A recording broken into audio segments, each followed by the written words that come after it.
The president adding more names to the list of people he's pardoning. This time, a couple of cattle ranchers whom many of our regular viewers may remember. They went to prison and inspired an armed protest at a national wildlife refuge.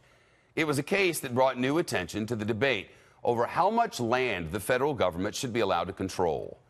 The year was 2012. A jury convicted Dwight Hammond and his son Stephen of committing arson on federal lands near their ranch in southeastern Oregon. The ranchers had argued that they set a controlled burn on their own land to protect their property from wildfires, but that it got out of hand and spread to federal lands. The judge gave them a light punishment, but prosecutors appealed, and the father and son each ended up with a 5-year prison sentence. This sparked a 41-day armed standoff near their ranch, led by Ammon Bundy. Demonstrators said the Hammonds were victims of federal overreach. Dan Springer live in our Northwest newsroom. Now, a pardon. Yeah, hey, Shep, this is a huge victory, obviously, for the Hammonds, but also for the Bundy family and cattle ranchers across the country. The occupation of the wildlife refuge in Oregon was initially aimed at preventing Dwight and Steve Hammond from having to go back to federal prison for 2 arson convictions. But during the standoff, the father and son did turn themselves in.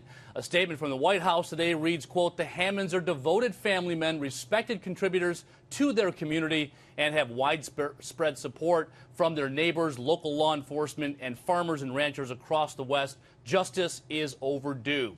Ammon Bundy, the son of Nevada rancher Cliven Bundy, led the occupation in Oregon. In a Facebook post today, he praised God for his mercy. This is another stinging defeat for the federal prosecutors who fought for that mandatory 5-year sentence for a fire that burned 139 acres of federal land. Bundy called it a travesty of justice, and he never was convicted of any crimes after the 41-day standoff ended. A federal trial judge in Nevada also threw out the case against the Bundys stemming from an armed standoff there, so the Bundys and their cause celeb appear to be vindicated today. Shep? What are critics of the president's pardon saying about this, Dan?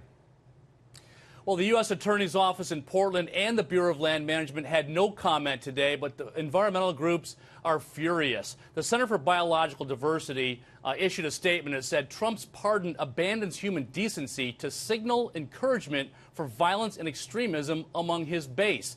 But the Cattlemen's Association, which fought for the pardon, says this means there will be less conflict between ranchers and federal land managers. This administration has made it clear that they want a different tone, that they want to be better neighbors, and this kind of action from them is exactly what we were hoping to see. The Hammonds were scheduled for release in a year and a half.